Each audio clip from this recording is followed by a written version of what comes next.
Alors, chers amis téléspectateurs, c'est avec une très grande joie que cet après-midi, je vais partager avec vous la parole de Dieu en direct de la Martinique. La parole de Dieu est une bonne nouvelle. La parole de Dieu, vous savez, elle peut transformer votre existence. J'aimerais vous le répéter, la Bible dit que mon peuple périt parce qu'il manque la connaissance. Le peuple de Dieu ne périt pas parce que le diable est puissant. Le peuple de Dieu ne périt pas parce qu'il y a des sorciers ou de la sorcellerie. Comprenez que le peuple de Dieu périt parce qu'il manque la connaissance. Et Jésus-Christ s'est dit, tu connaîtras la vérité et la vérité t'affranchira. Il y a beaucoup de chrétiens qui ignorent l'autorité qu'ils ont dans le nom de Jésus. Il y a beaucoup de chrétiens qui ignorent la victoire que Jésus-Christ a remportée à la croix pour leur vie. Il y a beaucoup de chrétiens de foi qui ne savent même pas que les cadenas des prisons spirituelles ont été rompus, que la porte de la prison est déjà ouverte, qu'ils peuvent sortir de la prison et vivre pleinement leur vie et jouir de la santé, de la prospérité et de la joie. Parce que Jésus avait payé ce prix pour que vous ayez le bonheur. Comme dit David, le bonheur et la grâce m'accompagneront tous les jours de ma vie. Voyez, je suis convaincu que lorsque vous marchez avec Dieu, le bonheur et la grâce doivent vous accompagner. Voyez, David déclare que lorsqu'on marche avec Dieu, on ne court pas derrière le bonheur. On n'est pas à la recherche de bonheur. Mais lorsqu'on marche avec Dieu, d'une manière consécutive, le bonheur et la grâce vont accompagner tous les jours de votre vie. Amen. Mais aujourd'hui, j'aimerais un peu vous parler d'un sujet particulier qui me tenait à cœur. C'est le temps fixé. J'aimerais que vous puissiez comprendre quelque chose, qu'il y a un temps fixé pour toute chose. Toute chose a un temps. Il y a un temps pour labourer la terre, il y a un temps pour s'aimer, il y a un temps pour arroser, il y a un temps pour récolter. Imaginez-vous qu'un cultivateur, au lieu de labourer, il commence à s'aimer. Il inverse les choses. Voyez, le résultat ne sera pas au rendez-vous. C'est un peu ce que nous, les chrétiens, nous faisons dans le domaine spirituel. Nous ne savons pas patienter lorsque nous prions. Nous ne savons pas discerner les saisons spirituelles et le temps que Dieu a fixé. J'aimerais que, aujourd'hui, vous puissiez prendre conscience qu'il y a un calendrier divin.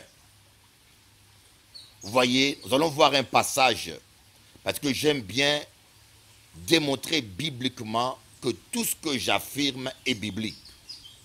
Nous allons voir un passage dans Genèse. Genèse chapitre 18 à partir du verset 10. Qu'est-ce que la parole de Dieu dit?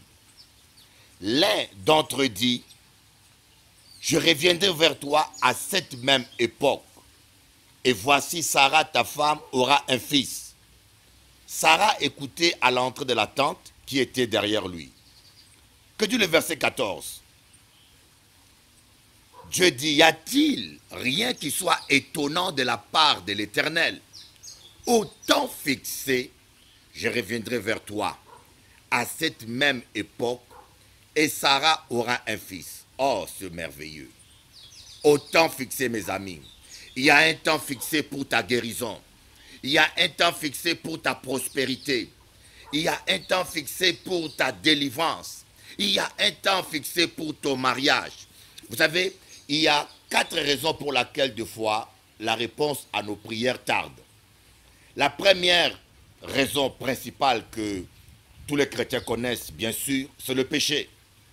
La parole de Dieu dit, la main de l'Éternel n'est pas trop courte pour guérir, ni son oreille trop dure pour entendre. Ce sont nos péchés qui l'empêchent de nous exaucer. Donc le premier obstacle à l'exaucement de nos prières, ce sont nos péchés. Le deuxième obstacle, c'est le combat spirituel.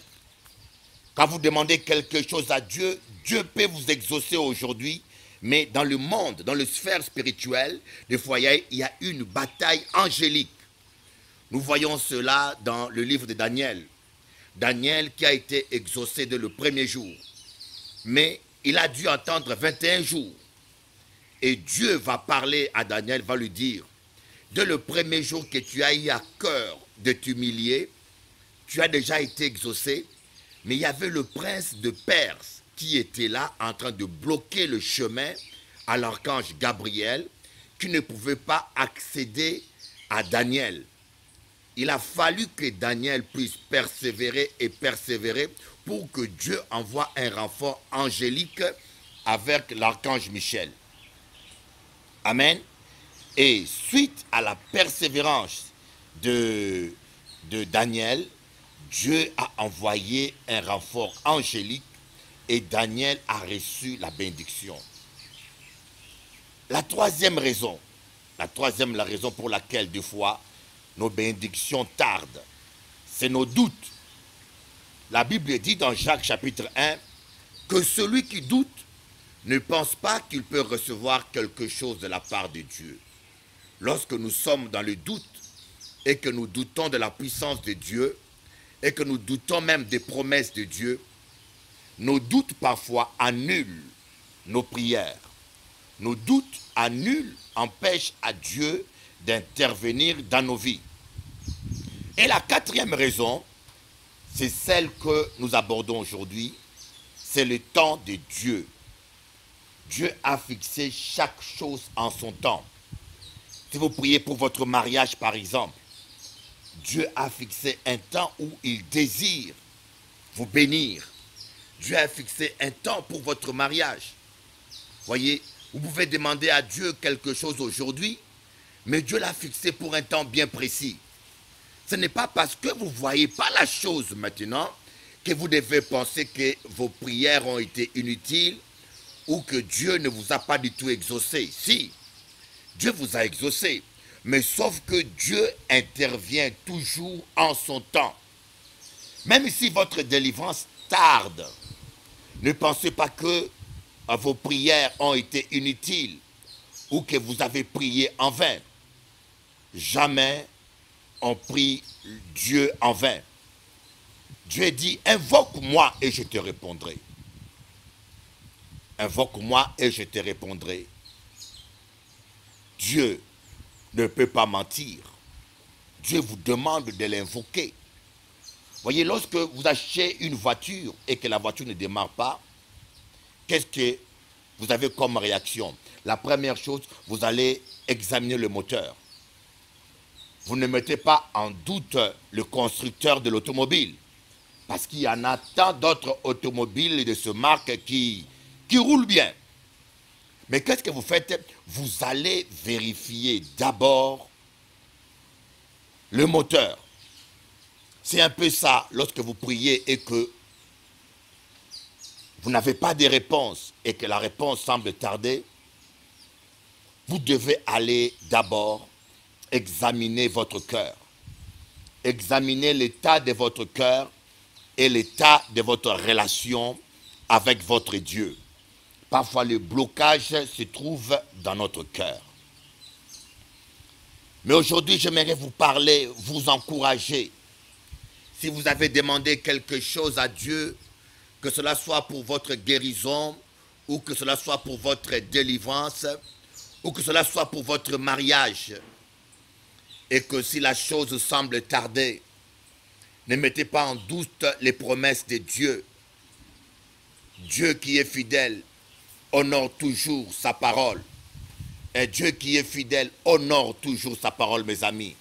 Nous voyons dans Genèse chapitre 18, verset 14.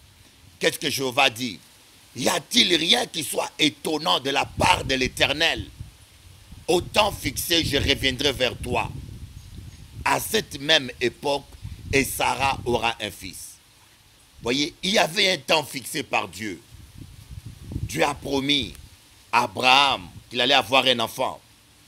Sarah était stérile. Ça faisait plus de 9 ans que Dieu avait promis à Abraham un enfant. Et sûrement Abraham a essayé par tous les moyens d'avoir un enfant. Mais pendant 9 ans, il n'y avait pas d'enfant. Mais nulle part, Abraham parle du diable. Vous voyez, des fois, nous glorifions trop les diables. Des fois, nous donnons trop de pouvoir inutile aux sorciers. Les sorciers ne sont pas aussi puissants que cela. Ils ne sont pas aussi puissants que cela. Notre Dieu est tout puissant. Si Dieu désire te bénir, tous les sorciers du monde peuvent s'unir. Ils peuvent se rassembler. Ils ne pourront jamais empêcher à Dieu de vous bénir. Ce que Dieu désire faire dans votre vie, il le fera. La Bible dit que si Dieu est pour nous, qui pourra être contre nous? Sauf que il y avait une date fixée. Dieu avait prévu que Sarah serait enceinte la 10e année. Il fallait qu'Abraham entende en silence le secours de l'Éternel. Il fallait qu'Abraham garde sa foi. Il fallait qu'Abraham ne puisse pas s'inquiéter. Vous voyez, l'impatience et le doute nous amènent à compliquer notre vie. Il fut un moment où Sarah lui-même, quand elle a vu que l'enfant ne venait pas, Sarah va aller conseiller Abraham de faire un enfant avec Agar. Sarah va raisonner. Il va dire à Abraham, mais si Dieu c'est vrai t'a promis que tu auras un enfant, mais ce n'est pas obligatoirement par moi, ça peut être par mon esclave, Agar. C'est comme ça que Sarah va envoyer Agar dans les bras d'Abraham et ils vont avoir Ismaël. Mais ça, ce n'était pas le plan de Dieu. Dieu avait promis, Dieu avait prévu que Sarah allait avoir un enfant. Vous voyez, des fois, par notre raisonnement, nous-mêmes nous compliquons les choses, nous compliquons notre vie parce que nous sommes incrédules et parce que nous doutons de la capacité de Dieu. Si Dieu vous a promis quelque chose, ne doutez jamais. Ayez foi en Dieu. Si Dieu t'a promis quelque chose, qu'il pleuve ou qu'il neige, cela va s'accomplir. Jésus-Christ a dit qu'il est plus facile au ciel et à la terre de passer. Il est plus facile au ciel et à la terre de passer qu'à un seul iota de la parole de Dieu d'être ôté. Croyez les promesses de Dieu. Quand vous priez, vous ne voyez aucun changement. Quand vous priez, même pour votre délivrance, cela semble tarder. Il y a de multiples raisons qui nous échappent. Comme j'ai dit, des fois nous prenons des médicaments sans amélioration. Mais nous persévérons. Nous continuons toujours à prendre des médicaments. Nous continuons toujours à suivre le traitement. Et c'est parfois au bout d'1 semaine ou d'1 mois qu'on voit les résultats. Mais comment est-ce que nous, les chrétiens aujourd'hui, nous ne savons pas persévérer dans la prière et demeurer dans la foi? Parce que nous ne voyons pas le résultat à l'immédiat. Alléluia. Soyez des gens qui ne dépendaient pas de la vue. Il y a un temps fixé par Dieu. Et j'aimerais vous dire, lorsque vous priez, soyez sensibles au Saint-Esprit. Soyez à l'écoute du Saint-Esprit. Il y a un temps fixé par Dieu. Ne soyez pas dépendants des circonstances. N'apprenez pas à dépendre du temps. N'apprenez pas à dépendre de ce que disent les hommes. N'apprenez pas à dépendre de ce que pensent les gens. Apprenez à dépendre simplement de la parole de Dieu. Et dites-vous que Dieu ne peut pas mentir. Ce qu'il a promis, il a aussi le pouvoir de le réaliser. Continuez à croire la parole de Dieu. Voyez, soyez fermes comme Job. Job a cru aux promesses de Dieu. Job a cru à la fidélité de Dieu. Il a perdu ses biens. Il a perdu, même sa femme l'a abandonné. Il a perdu ses enfants. Il a perdu sa santé. Ses propres amis sont venus le culpabiliser. Ils ont commencé à dire à Job, Job, il y a un problème, Job. Job, tu as dû pécher, Job. Job, il y a quelque chose que tu as dû faire. Mais Job connaissait comment était sa relation personnelle avec Dieu. Et vous savez, les gens qui ne connaissent pas comment ils sont avec Dieu, les gens qui n'ont pas une conscience pure, lorsque les temps difficiles viennent, des fois, ils sont paniqués, ils commencent à douter et parfois ils commencent à se culpabiliser. Les amis de Job se sont dit peut-être, Job a dû pécher ou dû faire quelque chose. Mais Job leur a dit qu'il n'a rien à se reprocher. Job croyait, Job savait quelle était sa relation avec son Dieu. Job savait son intimité avec Dieu. Est-ce que tu connais ton intimité avec Dieu? Est-ce que tu es sûr de ta relation avec Dieu? Comme dit l'apôtre Paul, nous devons marcher, nous les chrétiens, avec une conscience pure. C'est quoi une conscience pure? C'est quelqu'un qui n'a rien à se reprocher. C'est quelqu'un qui sait qu'il craint Dieu et qu'il est agréable à Dieu et qu'il demeure dans la parole de Dieu. C'est quelqu'un qui sait où il en est avec Dieu. Notre boussole, c'est notre intimité avec Dieu. Vous devez savoir quelle est votre intimité avec votre Dieu. Job savait. Job n'avait rien à se reprocher. Job savait où il en était avec Dieu. Quand les gens sont venus pour le convaincre qu'il avait un quelconque péché, Job ne s'est pas laissé dissuader.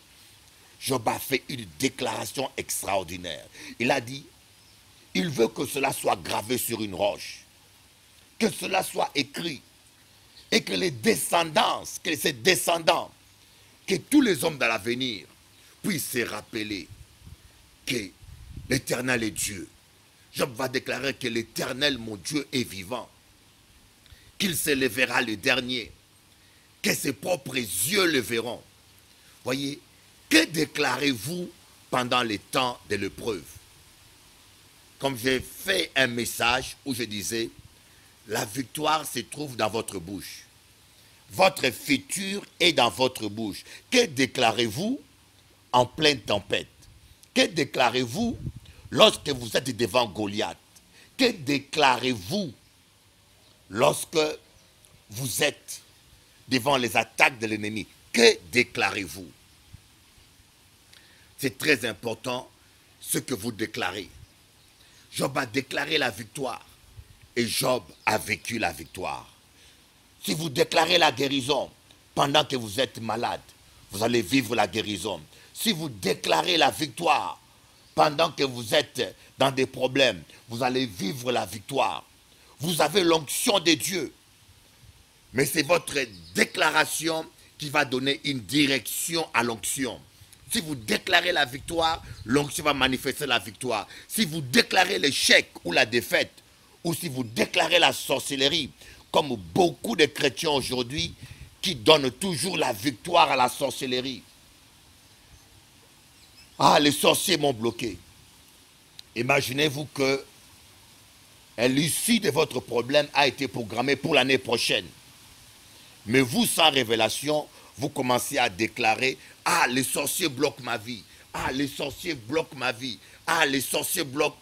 Quelque part, votre bouche donne aux sorciers le pouvoir de bloquer votre vie. Votre vie n'est pas en réalité bloquée. C'est que Dieu a programmé son intervention l'année prochaine. Dieu a programmé peut-être son intervention dans 2 ans. Dieu avait programmé la naissance d'Ismaël 10 ans après la promesse. Donc ce n'était pas le sorcier, ce n'était pas Satan, c'était un calendrier divin. Il y a un calendrier pour votre vie. Il y a un calendrier de Dieu pour votre vie. Alors quand vous priez pour quelque chose et que cela semble tarder, ou quand vous demandez quelque chose à Dieu, vous ne le voyez pas s'accomplir tout de suite. Ne doutez pas. Continuez votre marche, comme les 10 lépreux. Les 10 lépreux étaient malades. Quand ils ont vu Jésus, Jésus ne les a pas guéris instantanément. Dieu a plusieurs manières d'opérer. Dieu a plusieurs manières d'agir. Jésus a dit aux 10 lépreux, allez voir le sacrificateur. Et vous savez, en ces temps-là, lorsque on va voir le sacrificateur, lorsque un lépreux allait voir le sacrificateur, d'après la loi de Moïse, c'était pour que le sacrificateur puisse constater la guérison et donner aux lépreux l'autorisation de réintégrer la ville. Donc quand Jésus a demandé à ces 10 lépreux d'aller voir les sacrificateurs, c'était pour leur dire, vous êtes déjà guéris, allez vérifier allez chercher l'autorisation du sacrificateur pour réintégrer la ville. Mais la Bible dit que ces gens n'étaient pas guéris instantanément. Mais ils ont obéi à l'ordre de Jésus. Et pendant qu'ils marchaient, pendant qu'ils allaient, c'est en ce moment-là qu'ils ont constaté leur guérison. C'est en ce moment-là qu'ils ont constaté le changement. C'est en ce moment-là qu'ils ont constaté le miracle et qu'ils ont vu que la lèpre avait disparu. Aujourd'hui, j'aimerais vous apporter un encouragement. Encourager quelqu'un qui attend la réalisation d'une promesse de Dieu pour sa vie. Encourager quelqu'un qui passe un temps de preuve.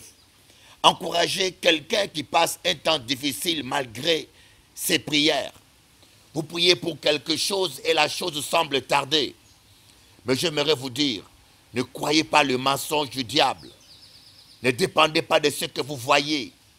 Croyez simplement que ce Dieu qui vous a promis, il est tout-puissant et il est fidèle. Il va réaliser ce qu'il vous a promis. Vous allez vivre la gloire de Dieu. Vous allez expérimenter la gloire de Dieu. Parce que Jésus n'a pas changé. Parce que Jésus est toujours le même hier, aujourd'hui, éternellement. Il est tout-puissant. Rien n'est impossible à notre Dieu. Alors ce matin, j'aimerais te dire que tu as la victoire. Accroche-toi sur la parole de Dieu. Appuie-toi sur la parole de Dieu et déclare ta victoire. Confesse ta victoire. Ne déclare pas la difficulté. Ne déclare pas le problème. Ne déclare pas la gravité de la situation. Ne déclare pas la négativité. Déclare la puissance de Dieu. Dis comme David, le bonheur et la grâce m'accompagneront tous les jours de ma vie. Dis comme David, l'Éternel est mon berger, je ne manquerai de rien. Dis comme David, ceux qui craignent l'Éternel ne manquent d'aucun bien. Dis comme David, toute arme forgée contre moi est sans effet. Dis comme David, avec l'Éternel, nous ferons des exploits. Avec Jéhovah, nous ferons des exploits. Mon ami, tu n'es pas n'importe qui. Le Dieu créateur du ciel et de la terre habite en toi. Celui qui a dit que la lumière soit et la lumière fut. Le même Dieu habite en toi. Le Saint-Esprit habite en toi. Apprends à attendre en silence le secours de l'Éternel. Apprends à attendre avec foi l'intervention divine. Soyez bénis, à bientôt. Je tenais à vous dire,